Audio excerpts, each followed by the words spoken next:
রাস্তায় টোটো দাঁড় করিয়ে মদের পেটি থেকে দেশি বিদেশি মদ এর বোতল রাস্তায় আছাড় মারছেন মহিলারা এবং বিক্ষোভ দেখাচ্ছেন। সেই বিক্ষোভের মুখে পড়েই এবার পুলিশকে পড়তে হলো হেলমেট। মদের বোতল ভাঙছেন মহিলারা। এলাকায় তীব্র উত্তেজনা সৃষ্টি হয়েছে। আরামবাগ থানার পুলিশ সেখানে গিয়ে হাজির হয়। আরামবাগের আবগারি দপ্তরের পুলিশ আধিকারিকদেরকে ঘিরে মহিলারা তীব্র বিক্ষোভ দেখান। ঘটনাটি ঘটেছে হুগলির আরামবাগের তিরোল গ্রাম পঞ্চায়েতের মই গ্রামে। বেআইনিভাবে মদ বিক্রির অভিযোগের বিরুদ্ধে রুখে দাঁড়ান এলাকার মহিলারা। গ্রামবাসীদের অভিযোগ, গ্রামের পুরুষরা মদের নেশায় বুঁদ হয়ে তাদের সমস্ত টাকা পয়সা মদ খেয়ে নষ্ট করে দিচ্ছে, এমনকি বাড়িতে গিয়ে মহিলাদের ওপর মারধরও করছে। বারবার এই নিয়ে রুখে দাঁড়ালেন মহিলারা। যদিও এই বিষয়ে আরামবাগ আবগারি দপ্তরের আধিকারিক সুভাষ হালদার বলেন, ওনারা আমাদেরকে ফোন করেছিলেন, ঈদের জন্য এদিন স্টাফ কম ছিল, তবু আমরা দ্রুতই যাচ্ছিলাম, কিন্তু ব্রেক ডাউন করে গাড়ির এবং যার ফলে দেরি হয়ে যায়। তো বিষয়টি নিয়ে আমরা যথাযথ ব্যবস্থা নেওয়ার চেষ্টা করছি। এ বিষয়ে আরো কি জানা যাচ্ছে দেখুন বিস্তারিত 24 আওয়ার্স আরামবাগের রিপোর্ট।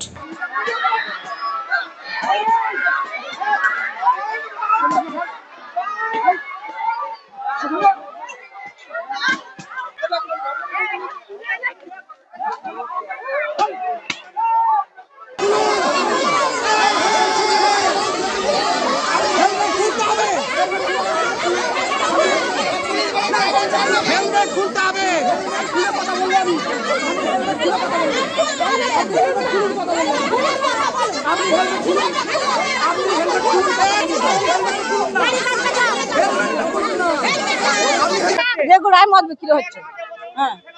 আপনারা কি করে জানতে পারলেন যে আজকে এখানে টোটো আসছে? আমরা নিজেরা ট্রাক করে রেখে দিয়েছি যে আসতে আমরা ধরতে, আমাদেরকে কেউ বলে না। তাহলে আমাদের এই যে ছেলেগুলো মরে যাচ্ছে, মা হয়ে দেখতে পাচ্ছি প্রত্যেক দিন আসছে, সবাই নিয়ে যাচ্ছে, এখানে দিন আসছে, প্রত্যেকের পা ভরে দিতে আসছে। আমাদের প্রতিবাদটা মদ করা চলবে না, এটাই হচ্ছে আমাদের কথা। এই যে দেখো তো ভাই, এই যে দেখো কে নেবে মদ খেয়ে আমরা স্বামীটা মরে গেল, সেই দায়িত্বটা কে নেবে? জগৎকে আমরা ছেলে রাখে ওরা নেবে, ওরা তো নেবে না। আজ আমার কি অবস্থা, অবস্থাটা দেখুন। এখানে মদ বিক্রি হয়? হ্যাঁ, প্রত্যেক ঘর ঘর মদ বিক্রি হয়। মদ আমরা মদ তুলতে যাচ্ছি, আমাদের ঘরে সব অশান্তি, চারিদিকে মদ খেয়ে ঝুট ঝামেলা সব হচ্ছে। হ্যাঁ, ঝগড়া ঝাঁটি সব হচ্ছে। কেন ঘরে সংসার চলেনি, মদ বিক্রি হচ্ছে সব। হ্যাঁ, ঘরে দু পয়সা রোজগার করতে সব খেয়ে নিচ্ছে, ঘরে লোকের সংসার চলে না। কেন মেয়ে মানুষরা খেটে মরে যাচ্ছে পরের ঘরে, স্বামীরা শুধু মদ খাচ্ছে, ছেলেরা স্বামীরা সব মদ খাচ্ছে, মদ খেয়ে অশান্তি পাচ্ছে। আজকে আমরা মদ ধরেছি, মদ তুলতে চাই আমরা, আমরা গ্রামে মদ করতে দেবো না।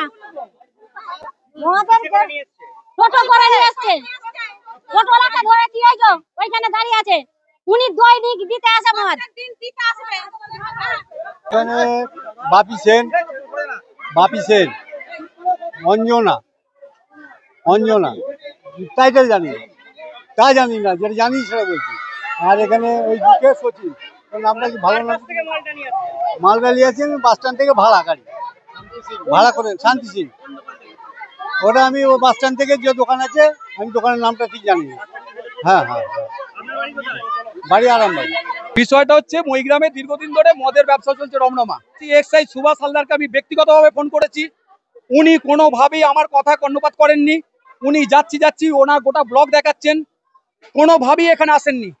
আজকে বাধ্য হয়ে আমাদের গ্রামের মেয়েরা, যাদের বাচ্চাগুলো, যাদের স্বামীরা আজকে পেটের ভাত জুটছে না, 300 টাকা রোজগার করে 250 টাকার মদ খেয়ে বাড়ি যাচ্ছে, বাড়িতে গিয়ে ওই বউগুলোকে মারধর করছে, পেটে ভাত জুটছে না, বাচ্চাগুলো কাঁদছে, সামনে একটা গাজন আছে, সেই অনুষ্ঠানে 50 টাকা জিলাপি কিনে বাচ্চাগুলো কেনার ক্ষমতা থাকবে না। আজকে এখানে রমরমা মদের ব্যবসা চলছে, গোটা তিরল অঞ্চলের লোক এখানে এসে মদ খেতে আসে। এই 3টে লোকের বাড়িতে, বাপি সেন, শান্তি সিং, অঞ্জনা সিং, এই 3টে সঙ্গে এক্সাইজ সুভাষ হালদারকে আমি ব্যক্তিগতভাবে ফোন করেছি, আমরা যাচ্ছি, তোমরা মদ ছড়াও। আজকে আমি ডাইরেক্ট দাঁড়িয়ে থেকে, এই মহিলাগুলো দাঁড়িয়ে থেকে আজকে মদ ঢোকাচ্ছে, আমি ধরেছি। আপনাদের কাছে কি খবর ছিল এরকম টোটো করে? আমাদের কাছে প্রত্যেকটা দিন খবর আছে, প্রত্যেকটা বাড়ির লোক বলে যে আপনারা বাঁচান এই ছেলেগুলোকে।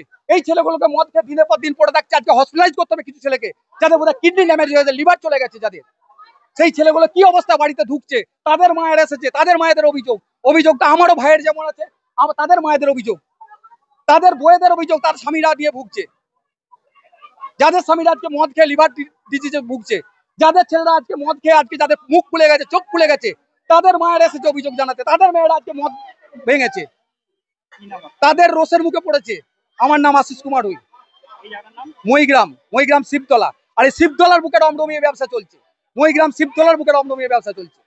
এই রমরমিয়ে ব্যবসা দীর্ঘদিন চলছে।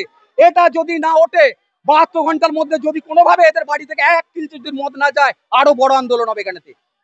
প্রতিটা 3খানা স্কুল আছে, 3খানা স্কুলের স্টুডেন্ট দিয়ে এখানে আমি দাঁড় করিয়ে দেবো, ছাত্রদিকে আমি ঘেরাও করে দেবো এখানেতে।